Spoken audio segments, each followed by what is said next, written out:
জাতীয় নাগরিক পার্টি ভাই যত দল আছে সবাই এর পিছনে লাগছে এবং অনেকগুলো ইউটিউব কন্টেন্ট ক্রিয়েটার আগে সাংবাদিকতা করত তারাও এর পিছনে লাগছে। মানে কোনো কিছু না পাইলেই আইসা বললে জাতীয় নাগরিক পার্টির ভবিষ্যৎ কি, এরা তো কোনো কথাই ঠিক রাখে না, এরা বলছিল জুলাই বিপ্লব করবে, জুলাই বিপ্লবের ঘোষণা করবে, এরা এখন অমুকটা চায়, এরা এখন ইলেকশন চায় না, এরা এখন সংস্কার চায়। ভাইরে যার যেটা খুশি এটা চাইব, অসুবিধা আছে কোনো? বিএনপি চাচ্ছে সংস্কার পরে হোক, চাইতেই পারে। বিএনপি চাচ্ছে বিচারও পরে হোক, চাইতেই পারে। নাগরিক পার্টি চাচ্ছে না বিচার সংস্কার আগে হোক, চাইতেই পারে। এমনভাবে যদি লাগেন তাহলে কেমন হইব? কিন্তু আপনারা যারা লাগছেন তাদের কন্টেন্ট দেখলে বোঝা যায় যে তারা নির্দিষ্ট কোনো দলের জন্য কাজ করে। যখন আপনি ইউটিউব বানাবেন বা যখন আপনি কন্টেন্ট ক্রিয়েটার হবেন তখন আপনি সর্বদলীয় হইতে হবে, তাই না? যে ভালো কাজ করবে সেটা বলতে হবে, যে খারাপ কাজ করবে সেটা বলতে হবে। এনসিপি কি কি খারাপ কাজ করছে? এই যে দুইটা কথা সবসময় বলেন যে এনসিপি তো ওনাদের কোনো লক্ষ্য নাই, ওনারা এক এক ধরনের কথা বলে। একবার বলে জুলাই ঘোষণা করব, একবার বলে রাষ্ট্রপতিরে সরাও, এখন বলতেছে ইলেকশন হবে না কারণ দেশের বর্তমান সার্বিক অবস্থা ভালো না বলতেছে। ওদের কথাই তো সব কিছু হবে না, তাই না? যার যেটা নীতি, যার যেটা লক্ষ্য, যার যেটা গোল সে সেইভাবেই যাবে। সেইখানে আমি আপনার সমালোচনা করে তো কোনো লাভ নাই। তাদের দলের থেকে দুই একজন সমন্বয়ক যাইয়া ফেস দ্য পিপুলে দেখলাম এরা ইন্টারভিউ দিতেছে। একজনের নাম হইলো, আমি চিনি না খুব ভালো করে, কিন্তু উনি নাকি বড় একজন সমন্বয়ক ছিল, আমি চিনি না, ওনার নাম হইল মোহাম্মদ বিন ইয়ামিন মোল্লা, অনেকেই চিনে। এবং ওইখানে সাগর সাহেব বলতেছিলেন উনি খুব বড় সমন্বয়ক ছিলেন। ওনার অনেক কমপ্লেন হলো যে এনসিপি ঠিক করে নাই, কেন সমন্বয়কদেরকে এখন ব্যান করে দিল, বললো কোনো সমন্বয়ক নাই। ভাইরে মোল্লা সাহেব, আমি আপনার কথা বলি, সমন্বয়করা কি ডিস্ট্রিক্টে বিভিন্ন জায়গায় তারা কি তাদের সেই সম্মান রাখতে পারছে? তাদেরকে যেভাবে মাথায় তুলে রাখছে সমস্ত বাঙালি জাতি, সেই জায়গায় তারা থাকতে পারছে? বলেন, আপনিই বলেন। বিভিন্ন জায়গায় সমন্বয়করা বিভিন্ন রকম অত্যাচার করে নাই? বিভিন্ন জায়গায় বিভিন্ন রকম সমন্বয়করা বিভিন্ন রকম সুযোগ নেয় নাই? নিছে তো ভাই। তো সেটা ব্যান করে দিয়েছে কেন? যাতে এই বদনামটা সমন্বয়কদের উপরে না আসে। এটা তো আপনারা খুশি হবেন। তারেক রহমান সাহেবের এখন প্রশংসা করতে হয়। ওই যে এইচটিএম সাহেবের ছেলের প্রাক্তন ওয়াইফের বাড়িতে যে গুলশানে আক্রমণ করছিল যে ছেলেটি বা যে ভদ্রলোক, উনি এই জাতীয়তাবাদী চালক দলের কি সেক্রেটারি ছিল, ওনাকে অ্যারেস্ট করা হয়েছে। তারেক রহমান সাহেব লন্ডন থেকে ইনস্ট্রাকশন দিয়ে তার বিরুদ্ধে মামলা দেওয়া হোক। প্রশংসার কাজ করছে। কেন করছে? তার দলকে বাঁচাইতে। কারণ বিএনপি এখন এমন একটা পজিশনে আছে যে বিভিন্ন জায়গায় বিএনপির নাম ধইরা মানুষ যে অত্যাচার, অন্যায়, অবিচার করতেছে, বিএনপি বুঝে ফেলাইছে যে ভাই এরকম চললে তো মানুষ আমাদেরকে ভোট দিবে না। ঠিক সেম সমন্বয়করা যেভাবে দেশে অত্যাচার শুরু করছিল, সেই কুমারখালী ধরেন, সেই নারায়ণগঞ্জ ধরেন, সমন্বয়ক নাম শুনলে কি মানুষ পরে ভোট দিত? এর জন্য তারা বলছে ভাই সমন্বয়ক বাদ। সমন্বয়করা কোথাও গেলে কোনো রকম চান্স যেন না পায়, ডিসিএসপিরা যেন সমন্বয়কদেরকে কোনো রকম সাহায্য না করে। এটা কি খারাপ কিছু করছে? তো আপনাদের খুশি হওয়ার কথা, কিন্তু সেটা না বলে আপনারা এসে প্রকাশ্যে বলতেছেন সার্জিস রূপায়ণ টাওয়ারে 14-20টা ফ্ল্যাটের মালিক। একটা ফ্ল্যাটের দাম ঢাকার শহরে 1 থেকে 1.5 কোটি টাকা দিয়ে দিচ্ছে সার্জিস রূপায়ণের মালিক না। কথা যে বলেন না ভাইজান, একটু হিসাব করে বলে। আবার বলতেছেন আপনার কাছে প্রমাণ আছে কিন্তু দিলাম না ইজ্জতের জন্য। আপনি তো ইজ্জত খাইয়েই ফেলাইছেন।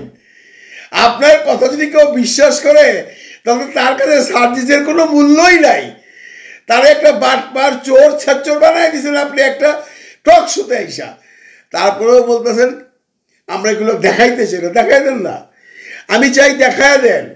দেখায় দিয়া পাবলিকরে দেখায় দেন যে সার্জিসের নামে রূপায়ণে এতগুলো টাওয়ার আছে, সার্জিস ওই জায়গায় চাঁদাবাজি করছে। দেখাই দেন, যদি থাকে দেখান না কেন? আসলে টক শোতে বললে তো হবে না, মানুষ বিশ্বাস করবে না।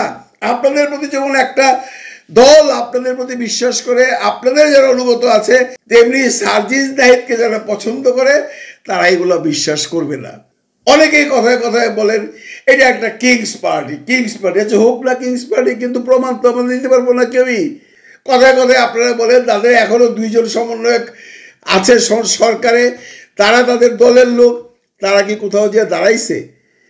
আসিফ বা মাহফুজ সাহেব কি কোথাও যে দাঁড়াইছে? তারা বলছে ভাই সব আপনারা এনসিপি কে ভোট দেবেন, এনসিপি কি ভালো দল?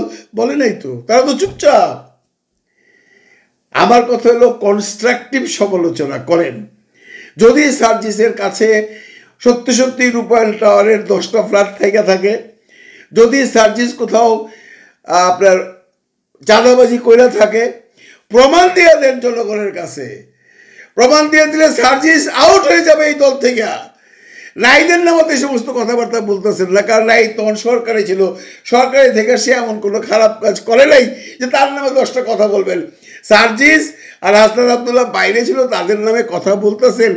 তারা তো বারে বারেই বলতেছে যে আমরা কি করছি বলেন, কোত্থেকে টাকা পাইছি নাহিদ বলে দিছে, এটা একটা জবাব দিয়ে দিছে যে আমাদেরকে কিছু ধনাঢ্য ব্যক্তি সাহায্য করতেছে। এরপরে আর কি শুনতে চান? অনেক দলের তো এখন বলতে এই প্রশ্নটা কেউ তুলে নাই যে আপনার দল টাকা কোত্থেকে পাইলো। এই কথা বারবার বলছি, এই কথা বারবার বলে লাভ নাই বন্ধুরা। মোট কথা হইলো যারা সিনিয়র আছেন এই জগতে, মানে রাজনীতি জগতে, যারা দেশকে ভালোবাসেন, তারা একটা নতুন দলকে দাঁড়াতে দেন না। অসুবিধা কোথায়? আমরা দাঁড়াতে দিলেই তারা এমপি হইতে পারবে না, জনগণ ভোট দেবে। জনগণ যদি বিশ্বাস করে তাদেরকে, জনগণ যদি বুঝতে পারে যে না এরা রিয়েলি ভালো মানুষ, ভোট দেবে। বা জনগণ যদি বুঝতে পারে যে না এদেরকে যদি আমরা সরকারে আনি বা এমপি হিসেবে পাঠাই, এরা দেশের জন্য কিছু করবে, দিবে, এলে দিবে না। আমি আপনি টক শোতে যাইয়া কথা বললে কোনো লাভ নাই। বা যে সমস্ত কন্টেন্ট ক্রিয়েটাররা ইউটিউবে কন্টেন্ট বানান, একটা দলকে সাপোর্ট করেন, সে আবার ঘুরে ফিরে এসে এই এই এনসিপি সম্পর্কে বদনাম করেন, কোনো লাভ হবে না। আপনি আপনার দলের সুনাম করেন, অন্যের বদনাম করে তো লাভ নাই। হ্যাঁ, বদনাম করেন, কনস্ট্রাকটিভ বদনাম করেন যে এইটা প্রমাণিত সত্য। এই যে বিভিন্ন সমন্বয়করা বিভিন্ন জায়গায় যে সমন্বয়ক পরিচয় দিয়া বিভিন্ন রকম ফায়দা লুটাইছে, এটা তো প্রমাণিত সত্য। এইটাকে তারা বন্ধ করছে, এটাকে তারা বন্ধ করছে এই জন্য যে এখন দেখেন কোথাও কিন্তু কোনো সমন্বয়ক পাইবেন না। এবং আমার মনে হয় বিএনপির 3000 কর্মীকে বহিষ্কার করার পরেও যা না ঘটছে, যে তারেক রহমান সাহেব ওইখান থেকে পয়সা বলছে ওর নামে কেস দেওয়া হোক, এখন এই কর্মীরাও ভয় পাইব যে আমি যদি কোনো একটা কিছু করি তাহলে দলীয় প্রধান আমার পিছনে লাগবে। সবারই করতে হবে, কারণ মানুষ কিন্তু অতিষ্ঠ হয়ে গেছে ভাই।